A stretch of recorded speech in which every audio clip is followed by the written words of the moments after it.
Hello, नमस्ते. स्वागत आहे आपलं दी आर्ट ऑफ कुकिंग भारत या आपल्या चॅनलमध्ये. आज आपण ख्रिसमस स्पेशल अशी डोनटची रेसिपी बघणार आहे. पण हे जे आपण डोनट बनवणार आहे ते थोडे स्पेशल आहेत, कारण हे आपण गव्हाच्या पिठापासून बनवत आहे. आणि हे डोनट बनवताना आपण अंड्याचा, ईस्टचा आणि त्याचबरोबर मैद्याचा अजिबात वापर केलेला नाही आहे. अजून एक महत्त्वाची गोष्ट म्हणजे आपण हे डोनट बनवताना ओव्हनचा वापर अजिबात करत नाही आहे. त्यामुळे हे जे डोनट्स आहेत ते कुणीही कधीही बनवू शकतं. चला तर मग गव्हाच्या पिठाचे एगलेस डोनट कसं बनवायचे ते बघूयात. हे बघा, इथे मी एक परात घेतलेली आहे. त्यात एक आपण अशी चाळण ठेवून घ्यायची आहे. 1 वाटी गव्हाचं पीठ मी या चाळणीमध्ये ॲड करत आहे. त्याचबरोबर बेकिंग सोडा आणि बेकिंग पावडर घालणार आहे यामध्ये मी.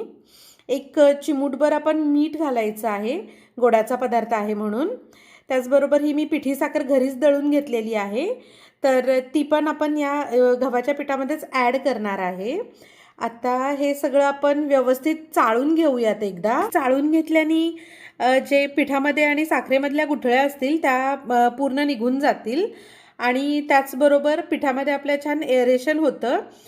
त्यांनी आपले जे डोनट्स आहेत तर ते फ्लपी होण्यासाठी आणि हलके होण्यासाठी बऱ्यापैकी मदत होते. 2 टेबलस्पून इतकं तूप आपण पिठामध्ये घालून घ्यायचं आहे आणि हे तूप पूर्ण पिठामध्ये व्यवस्थित मिक्स करून घ्यायचं आहे. व्यवस्थित चोळून हाताने हे जे तूप आहे ते पिठामध्ये आपल्या मिक्स करून घ्यायचं आहे.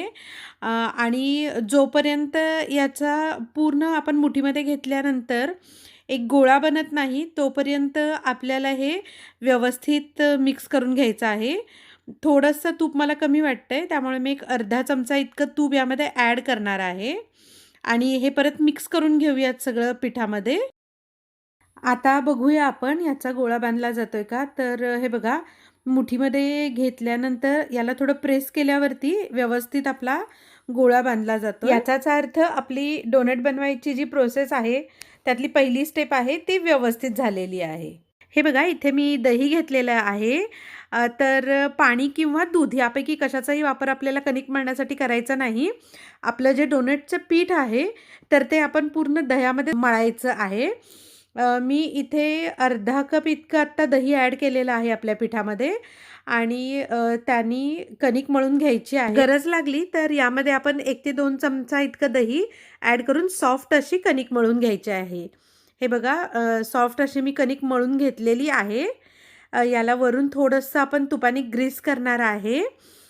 पूर्ण सगळ्या बाजूनी तूप लावायचं आहे. तेलाचा हात लावला तरीसुद्धा चालेल. त्याचबरोबर आपल्याला याला आता 1 तासभर झाकून ठेवायचं आहे. म्हणजे हे जे पीठ आहे तर ते व्यवस्थित आपलं फर्मेंट होईल. तोपर्यंत तुम्ही जर दी आर्ट ऑफ कुकिंग भारत या चॅनलवरती नवीन असाल तर माझ्या चॅनलला नक्की लाईक, शेअर आणि सबस्क्राईब करायला विसरू नका. त्याचबरोबर नोटिफिकेशन बेलवरती पण क्लिक करा, म्हणजे मग मी अपलोड केलेल्या ज्या रेसिपीज आहेत त्या सर्वप्रथम तुमच्यापर्यंत पोहोचतील. 1 तास झालेला आहे आपला. पीठ उघडून बघूया आपण. पीठ मगाशी आपण ठेवलं त्याच्यापेक्षा साईजनी थोडंसं वाढलेलं पण आहे आणि पिठावरती आपल्याला व्यवस्थित अशी जाळी दिसत आहे. याचाच अर्थ जे पीठ आहे आपलं ते व्यवस्थित फर्मेंट झालेलं आहे. हे बघा, ही अशी व्यवस्थित त्याच्यावरती होल्स दिसत आहेत, जाळी दिसते म्हणजेच. तर याचाच अर्थ आपलं पीठ आता डोनट करण्यासाठी तयार आहे. आपण याला फक्त एकदा हलक्या हाताने मळून घेऊयात, एकसारखं करून घेऊयात याला आणि मग आपण याचे डोनट बनवायला घेऊया. हे बघा, ही जी कणिक आहे तिचे मी 2 भाग करून घेत आहे, म्हणजे मग आपल्याला डोनट लाटायला थोडंसं सोपं जाईल. त्यापैकी मी एक गोळा घेणार आहे आता आणि त्याला मी पोळपाटावरती ठेवते आहे. याला पीठ किंवा तेल लावायची काही गरज नाही लागत, हे अजिबात खालती चिकटत नाही. तर याला आपण लाटून घेऊयात व्यवस्थित. हे बघा, इतकी मोठी मी पोळी ही लाटून घेतलेली आहे आणि याची थिकनेस साधारणतः आपल्याला इतकी ठेवायची आहे. डोनट कट करण्यासाठी आपण इथे स्टीलच्या ग्लासचा वापर करणार आहे. मधला छोटा पोर्शन कट करण्यासाठी आयसिंगच्या नोझलचा वापर करायचा आहे. ग्लासच्या मदतीने आपण असे मोठे राऊंड्स कट करून घेणार आहे तुम्हाला जर ग्लासपेक्षा थोडंसं मोठ्या साईजचं झाकण वापरायचं असेल तर वापरू शकता. हे बघा मी चारी कट करून घेतलेले आहेत. आता हे जे केकचं नोझल आहे तर त्यानी आपण हे मधले जे छोटे गोल आहेत तर ते कट करून घ्यायचे आहेत. एकदम इझिली निघतात ते. आणि हे जे मधले निघालेले गोल आहेत तर ते पण तुम्ही तळू शकता. नोझलच्या ऐवजी तुम्ही असं औषधाच्या वरती जे झाकण असतं ते वापरलं तरी सुद्धा चालेल. माझे डोनट तयार झालेले आहेत. तर मी हे काढून आता बाजूला ठेवणार आहे. राहिलेलं जे कणिक होती तर ती परत आपण आपल्या बाकीच्या कणकीमध्ये मिसळायची आणि त्याचे डोनट करून घ्यायचे आहेत. हे बघा हे छोटे जे आहेत तर ते पण छान दिसतायत आणि ते तळल्यानंतर लहान मुलांना खायला खूप आवडतात. तर मी शक्यतो ते तळूनच घेते. हे बघा आपला डोनट किती मस्त तयार झालेला आहे आणि साधारणतः याच थिकनेसचा तुम्हाला करायचा आहे डोनट. मी बाकीचे सगळे डोनट करून घेते आणि मग बघूया. अशा प्रकारे माझे सगळे डोनट करून झालेले आहेत आणि मी तेल गरम करायला ठेवलेलं आहे. हे बघा तेल आपलं इथे चांगलं गरम होत आहे. तेल आपल्याला मीडियम गरम करून घ्यायचं आहे. हे बघा मी एक छोटासा तुकडा टाकून बघत आहे. आपलं तेल आता गरम झालेलं आहे. तर आपण याच्यामध्ये एक हळू एकदम डोनट सोडायचे आहेत. आणि तेल आपलं खूप जास्त गरम नाही करायचं आहे. मीडियम गरम झालं की मगच त्याच्यामध्ये आपण डोनट सोडणार आहे. नाहीतर मग डोनट वरून लाल होतात आणि आतून ते कच्चे राहतात. तर डोनट तळायची जी प्रोसेस आहे ती आपल्याला एकदम हळू गॅसवरती करायची आहे. सुरुवातीला तेलामध्ये डोनट सोडल्यानंतर लगेच त्यांना पलटायची घाई नाही करायची आहे. थोडंसं झाऱ्याच्या मदतीनं आपल्या डोनटवरती तेल उडवायचं आहे आपल्याला. म्हणजे वरच्या बाजूनेही ते छान गोल्डन व्हायला सुरू होतात. हे बघा आपले जे डोनट आहेत तर ते तळले जात आहेत व्यवस्थित. मी हे डोनट एक करून पलटून घेते. पलटताना तुम्हाला दिसतंय की हे बघा याची जी साईज आहे तर ती ऑलमोस्ट आता डबल झालेली आहे. तर एका बाजूनी हे व्यवस्थित आता गुलाबी रंगावरती भाजलेले आहेत. तर आता दुसरी जी बाजू आहे ही आपल्याला व्यवस्थित तळून घ्यायची आहे. डोनट तळण्याची जी प्रोसेस आहे ती एकदम हळू करायची आहे आपल्याला. तरच मग आपले जे डोनट आहेत ते आतपर्यंत व्यवस्थित भाजले जातात आणि वरून पण त्यांना छान असा ब्राऊन कलर येतो. तर अशा प्रकारे मी सगळे डोनट जे आहेत तर ते तळून घेतपर्यंत तुम्ही द आर्ट ऑफ कुकिंग भारतला सबस्क्राईब करा. हे बघा आपले जे डोनट आहे तर ते मस्त असे ब्राऊन कलरवरती तळून झालेले आहेत आणि त्याची साईज पण ऑलमोस्ट आपण जेवढे बनवले होते तर त्याच्या डबल झालेली आहे आणि दिसायलाही हा एकदम छान असा टेम्प्टिंग दिसत आहे. हे जे आपण डोनटच्या मधले छोटे गोल काढले होते ना तर ते आता मी तळून घेते. हे पण असेच मंद गॅसवरती छान गुलाबी होऊपर्यंत आपल्याला तळून घ्यायचे आहे. हे बघा हे पण किती मस्त असे ब्राऊन कलरवरती तळून झालेले आहेत आणि हे दिसायला एकदम टेम्प्टिंग दिसतायत. याची साईज पण आपण बघू शकता डबल झालेली आहे. काढून घेऊया आपण यांना. हे सुद्धा खाण्यासाठी तेवढेच टेस्टी लागतात. हे बघा आपले सगळे डोनट तळून झालेले आहेत आणि हे खूपच जास्त टेम्प्टिंग दिसतायत आणि अंड्याचा ईस्टचा वापर न करता सुद्धा हे जे आहेत तर व्यवस्थित फुगलेले आहेत. तर बघा किती छान दिसतायत हे. त्याचबरोबर हे बघा डोनटच्या जे मधले पोर्शन आपण तळले होते तेही खूप छान दिसतायत. तर मिनी डोनट असं आपण म्हणू शकतो यांना. हे बघा याची सुद्धा जी साईज आहे तर ती ऑलमोस्ट डबल झालेली आहे. तर अशा प्रकारे आपले हे डोनट आणि मिनी डोनट दोन्ही पण आपल्याला पूर्ण थंड करून घ्यायचं आहे. पूर्ण थंड झाल्यानंतर आपण यांना डेकोरेट करूया. डोनट थंड होत आहेत तोपर्यंत आपण चॉकलेट गनाश कसं बनवायचं ते बघून घेऊया. इथे मी मार्केटमध्ये जे फ्रेश क्रीम मिळतं तर ते घेतलेलं आहे. तुम्ही कुठल्याही ब्रँडचं घेऊ शकता. नेहमी तुम्ही जे वापरत असाल ते. त्याचबरोबर इथे डार्क चॉकलेट कंपाऊंड घेतलेला आहे. त्याऐवजी तुम्ही मिल्क कंपाऊंडही वापरू शकता किंवा जे व्हाईट चॉकलेट कंपाऊंड असतं ते वापरलं तरीसुद्धा चालेल. आजचं गनाश आपण 1:1 रेशोनी बनवणार आहे. म्हणजेच एक पोर्शन आपण चॉकलेटचा घेणार आहे आणि एक पोर्शन आपण जी फ्रेश क्रीम आहे तिचा घेणार आहे. चॉकलेट गनाश बनवण्यासाठी आपण डबल बॉयलर मेथडचा वापर करणार आहे. इथे खाली एका भांड्यामध्ये मी पाणी घेतलेलं आहे. खूप जास्त नाही घ्यायचं आहे पाणी आपल्याला. पाणी आणि जो आपण वरती ठेवलेलं भांडं आहे, तर त्या दोघे कॉन्टॅक्टमध्ये यायला नाही पाहिजेत. तर इतकंच आपल्याला पाणी खालती भांड्यामध्ये घालायचं आहे. हे बघा पाण्याला छान उकळी आलेली आहे.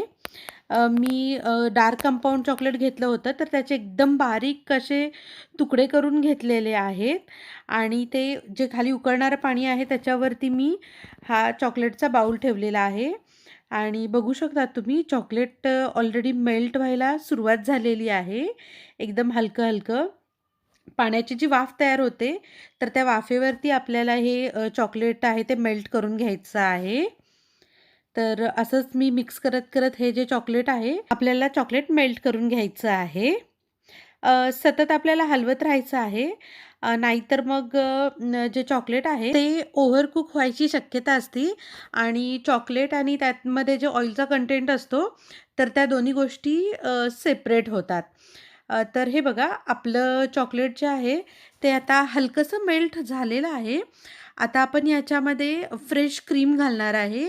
जितकं चॉकलेट घेतलं आहे तुम्ही, तर एक्झॅक्टली तितक्याच क्वांटिटीमध्ये तुम्हाला हे फ्रेश क्रीम घालायचं आहे. एकदा व्यवस्थित आपण त्याला मिक्स करून घेऊया.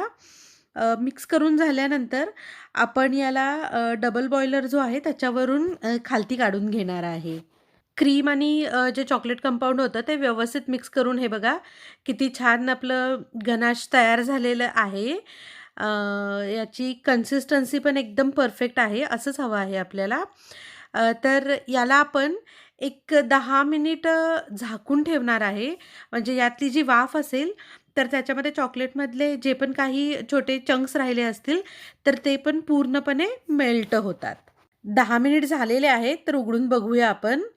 हे बघा आपलं जे चॉकलेट गनाश आहे, तर ते एकदम परफेक्ट असं तयार झालेलं आहे. हे चॉकलेट गनाश आपण केकच्या डेकोरेशनसाठी सुद्धा वापरू शकतो आणि याला फ्रीजमध्ये पण आपण स्टोअर करून ठेवू शकतो. तयारी सगळी झालेली आहे.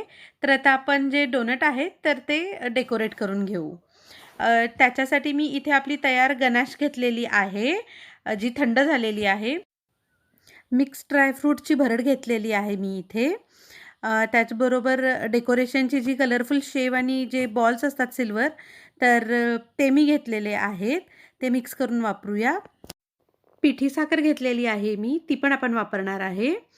आणि त्याचबरोबर आपण आपले जे तयार डोनट्स होते, तर ते घेतलेले आहेत. हे डोनट पूर्णपणे थंड झालेले आहेत.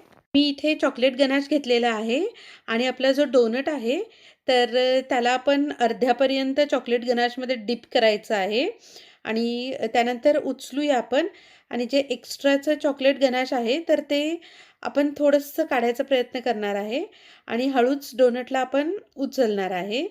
तर हे बघा मस्त चॉकलेट गनाश लागलेला आहे आपल्या डोनटला.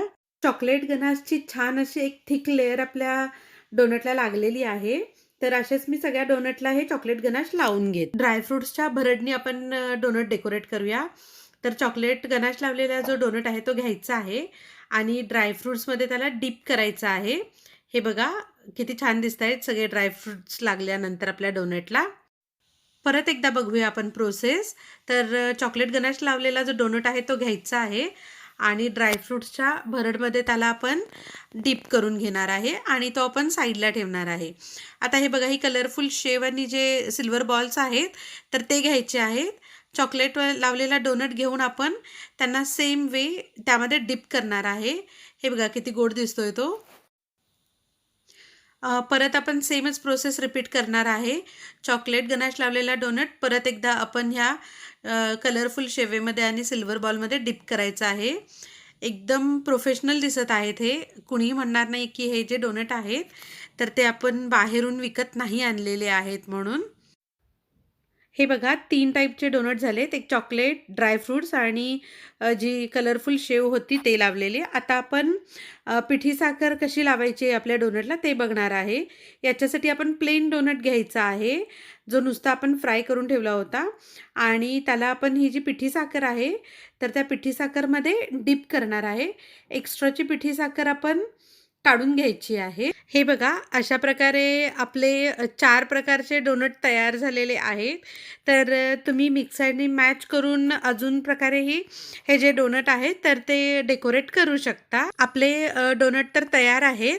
तर रेसिपी तुम्हाला कशी वाटली ते मला कमेंट बॉक्समध्ये the art of cooking Bharat या माझ्या चॅनलवरती नक्की सांगा. आणि तुम्हीही घरी यावेळेला असे हेल्दीवाले गव्हाच्या पिठापासूनचे जे डोनट आहेत ते करून बघा आणि तुमचे डोनट कसे झाले तेही मला सांगायला अजिबात विसरू नका. जर तुम्ही दी आर्ट ऑफ कुकिंग भारत या चॅनलवरती नवीन असाल तर आपल्या चॅनलला नक्की लाईक, शेअर आणि सबस्क्राईब करायला अजिबात विसरू नका.